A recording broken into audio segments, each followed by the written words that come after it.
Sri Chaitanya Charitamrita. I think without reading this book, we cannot understand Srimad Bhagavatam.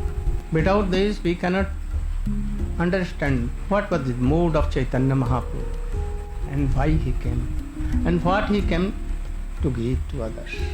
We cannot understand. But if we read this book ourselves, we will not go deep. So if any realized Vaishnava is there, knowing something better than me, and he is always chanting, always practicing Bhakti Yoga himself.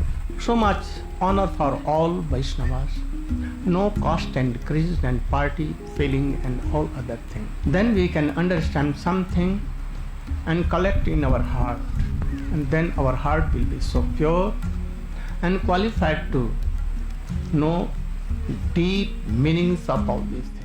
Hari Bol, Hari Bol, Hari Bol, Hari Bol, Hari Bol, Hari Bol, Hari Bol, Hari Bol, Gaur Nityananda Bol, Hari Bol, Hari Bol.